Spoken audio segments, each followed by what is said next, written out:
Hi, I'm Emily Leary and I'm here in the kitchen with my mum, Maeve, and we are about to cook a twist on a classic. It's our curried corned beef hash. I don't know if you remember that your granddad used to make a lot of meals with corned beef. In fact, he taught me how to make corned beef hash. He would also use lots of herbs and spices, which was quite unusual, I think, for that era, that generation, age. definitely, Yes. yeah. Very well cubed, thank you very much. If you would. I will. I trust you.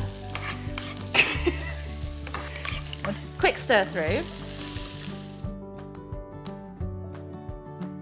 Okay, so we're just going to cook it until it's just cooked. You're absolutely right, we didn't need the oil.